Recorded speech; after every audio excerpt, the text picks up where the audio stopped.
Alright, what's up guys? In today's video, we're going to be taking a look at some of the close range assault rifles that were previously meta, like the AK and the XM4. We're going to compare them to the newly buffed Groza and the QBZ, and then also include the Farah, which is one of the best assault rifles. We're going to compare those 5 guns head to head, and their new overall time to kill range, and all their kind of stats, to see if these guns are still meta, and if you should still use these guns as your SMG. If you guys do enjoy the video, please leave a like and a comment down below. And if you guys are new to the channel, you guys have not subscribed, you do enjoy the in-depth content like this, hit the subscribe button down below. The first thing to give us the overall data for everything is obviously going to be our class setup. Pretty much every gun is built the exact same way. The GFUEL suppressor is going to improve our range. I don't recommend the regular suppressor because it does lower your range, which the one good thing about why these guns are meta over some of the SMGs is their range is excellent. So we are then going to stack the Tiger team with the Raider stock because that improves our movement speed and our stray speed, which the Raider stock is like a 35% improvement after the nerf they did to it, which is still godly compared to the SMGs. The Microflex LED just to give us improved recoil and the ability to see our enemies. And then the 45 round mag basically gives us more ammo with no effect on our overall ADS. So those are the best class setups for all the guns. So we're going to take a look at first is how the changes affects the weapons now. So this is the recoil pattern of the 5 guns, just to kind of show you guys how they do compete with the nerf of the Farah and the XM4. On the far left we have the AK, then we have the Groza, the XM4, the Farah, and the QBZ. This is tested at 10 meters, which is kind of where that SMG range is. You guys can see on the far right, the QBZ absolutely 100% has the best recoil. I would think the Groza would be second, even though it goes up and pulls hard to the right. If you include a red dot on there, it has pretty good recoil. The Farah is easily third, and then obviously XM4, AK about equal. Not as stable. A lot of variance in between those first few shots, which is going to be pretty hard to control, but recoil wise the QBZ is definitely king. There's absolutely no disputing that. So once we start to add into the other things, you guys will see the QBZ is one of the best close range meta weapons you guys should try out in the new season. Alright, so what you guys will see on the screen, this is the chart, which we're just going to look at this first, then we will take a look and break it down as far as which gun is best where. The one absolute standout, you guys will see what changed the most here. The XM4 in yellow is the slowest killing gun no matter what. The gun got nerfed pretty hard. Pre-patch killed faster than the Farah and was better than the QBZ. Obviously wasn't even listed, but it was better than the Farah at every range. Now it's the worst at every range. With the buff of the QBZ, it's right there in the middle. It does have the best range. So it's the third fastest killing, then the third fastest killing with the best range. It's one of the best guns killing wise, and it has excellent recoil. Obviously you guys know the AK is always going to be the fastest killing gun, with the Farah as a close second. The one thing I did want to take a look at is how headshots do affect this, because as I said, with the damage profiles of every gun changing, excluding the Farah, even though they did nerf the headshots, now when you include headshots, the Groza, the Farah, and the QBZ all require at least 3 headshots, which pre-patch could have been 1 or 2. So the effectiveness of assault rifles in the close range has been nerfed with the headshots. The one gun that gets a massive improvement is the XM4. If you include the headshots, it retains, this is obviously only in the close range, it retains that 582, which is then going to make it the fastest kill. The only other gun that has decent effectiveness with the headshots is the AK. So TTK wise, the AK is one of the best. The Farah is one of the best, and the QBZ is one of the best. The one huge benefit, like I said, the XM4 has is it requires 1 headshot. It does have the least amount of range, so TTK wise, it's like one of those guns is right there in the middle again. Its potential is there, its range is not there, and then if you don't get a headshot, it just doesn't kill as fast. So it's kind of hard to determine the TTK of which gun is best. It's just kind of like where you're ranking them, which I'll showcase the chart on the screen real quick for you guys, which is a little bit easier to see. So the chart you guys will be able to see on the screen is a little bit more easy to read in my opinion. You guys can see the XM4 is just the slowest killing gun. The Groza is either 3rd or 4th. So TTK wise, the Groza is going to be the 2nd slowest killing gun with no headshot potential. And then we have the QBZ is 3rd, 2nd, 1st, or 3rd. TTK wise, you're talking about 8 milliseconds difference, and then 18, and then 10, and then from 30 to 35 meters, which is kind of your mid range. It just crushes the other guns. But your TTK difference anywhere between the AK, the FARA, and the QBZ is 1 frame.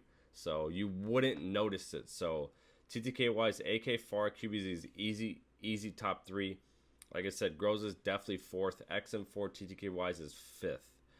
So now when we go through and we're going to take a look at their overall mobility stats, which I think is one of the most important things to look at, because these class setups have been changed.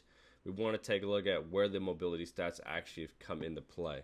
So what you guys will see on the screen now, we have the movement, the stray speed, the reload, the ADS, the overall range, and the fire rate. So movement speed is how fast you move around the map. The FARA is the worst. The QBZ with the bruiser grip is the best. Stray speed, which is what's going to obviously allow you to win more gunfights.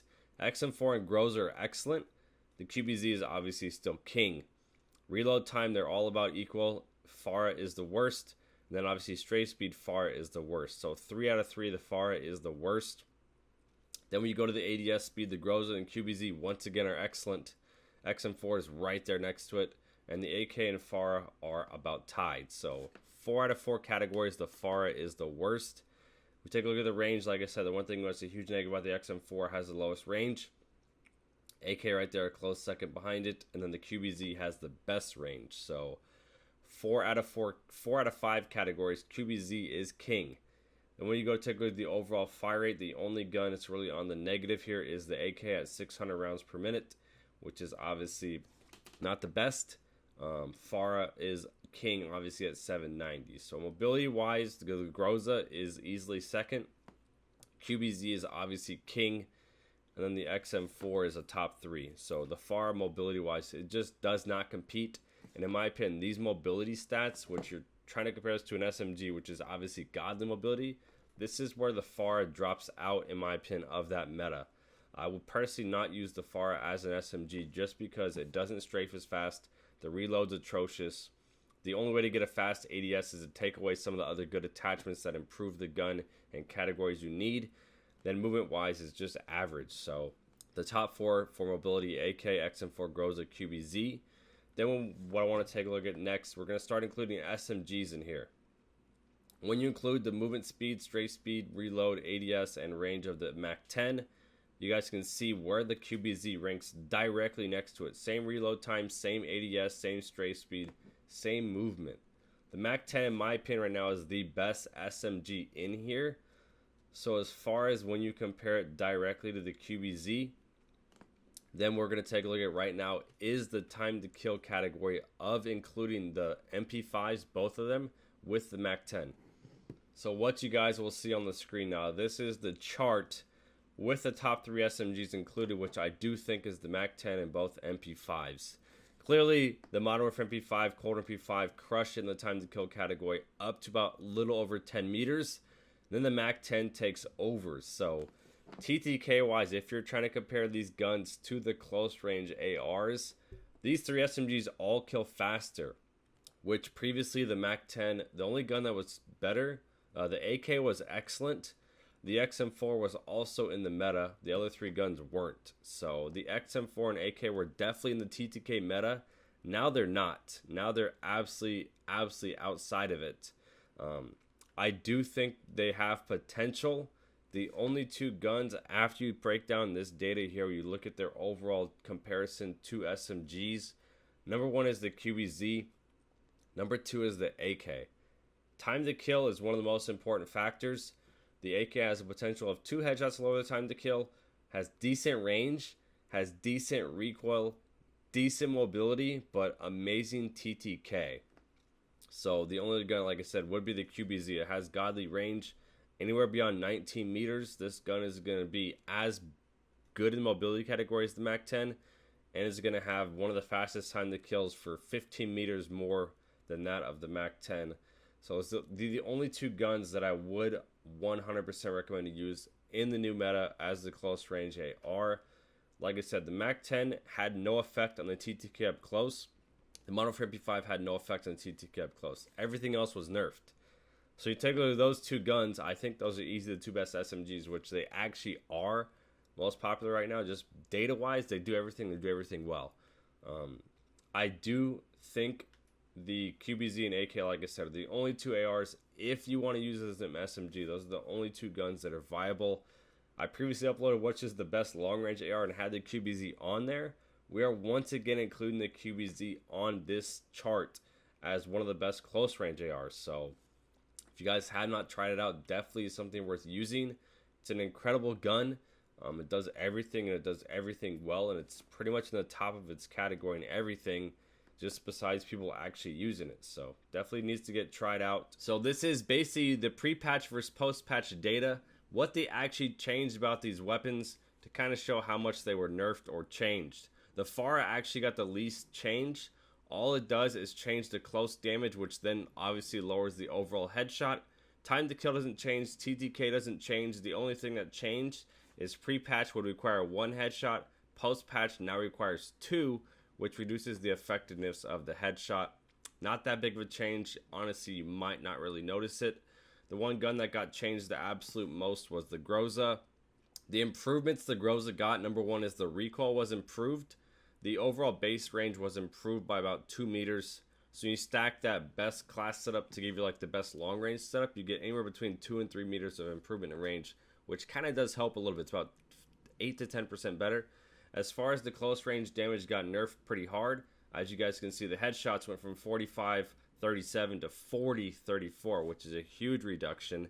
As far as your overall time to kill in the close range, pre-patch was 8, post-patch is now 9. TTK wise, this is still incredible. Then also the FAR damage was changed. They ended up nerfing, basically all they did is reduce the multipliers from like 1.2 to 1.1.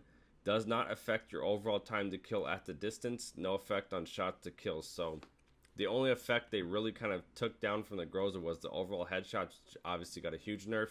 Then the close range damage got nerfed, which obviously every other assault rifle's close range damage was nerfed. So not that big of a deal. The next gun we have on here was the QBZ, which got a huge patch. This is at the long range, which got a massive improvement. Pre-patch was 11 shots to kill. Post-patch is only 9. The actual TTK here, I don't know why I typed 795, is 707. This is kind of one of those like potential. So the 28 damage you have here is 9 shots to kill, but you must get 9 chest shots. Anything else, your TTK is going to be about the 795 if you hit anywhere 1 shot to the stomach or limbs. So your more practical time to kill here is 795, which is a massive buff because your potential to get the 707 is very high. 2 shots faster, time to kill is incredible. As far as your close range damage, you got a massive buff. You now do more damage to the stomach, and you also do a lot more damage to the chest. So pretty much every gun's close range time to kill was nerfed. This is one of the only guns, probably the only gun that got buffed in the close range. So now your shots to kill is 1 less, down to 618. As far as your movement and strafe speed, they actually nerfed it to kind of balance it more into the assault rifle category. Pre-patch was SMG level. Post-patch is still top 2 of mobility for all the assault rifles. So definitely an amazing buff, as I said, to buff the long range and the close range damage. Definitely, in my opinion, brings it into the meta, which is 100% going to be a usable, viable weapon now. So the one thing with the AK, they basically just nerfed everything, kind of like they did with a lot of guns. The headshot multiplier actually got nerfed, which now you do less to the head. And then what they did is they took away the multipliers. So pre-patch you would do stomach and limbs was the same. You got a significant improvement to your chest. All they did is take off the chest multiplier, so you now do 1 less shot and 1 less shot. So your TTK basically drops across the board. Still excellent, still one of the fastest killing guns, which it's always been. Just now headshots are less effective, and you obviously are going to get a more overall time to kill, which previously if you got all chest shots was faster. Now it's just kind of balanced in my opinion. And then we have the XM4. This gun got nerfed to the ground. You guys will see once I start talking about time to kill. They lowered the close damage, which lowers the shots to kill. They lowered the FAR damage, which once again lowers the shots to kill. And then the headshot multiplier was nerfed.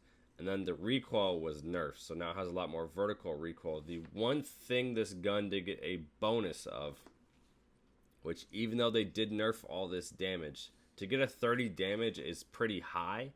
28 and 29 damage is still a 9-shot kill, so 30 damage is a lot of damage. So you're going to do 270 damage.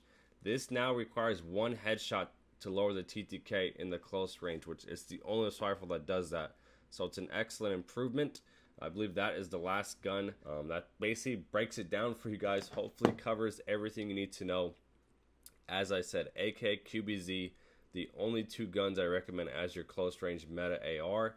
The XM4 TTK was nerfed so bad that it just doesn't compete anymore, and it's 100 milliseconds slower than the MAC-10, and the same time to kill as the MAC-10 in the mid-range, which pretty much the same range. So the MAC-10 is just way better than the XM4, and I would not use the XM4 currently in the new meta. So if you guys did enjoy the video, leave a like and a comment down below.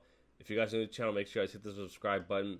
If you guys haven't yet, follow me on Twitch, twitch.tv/Trapgod. Hope you guys enjoyed, and I'll see you.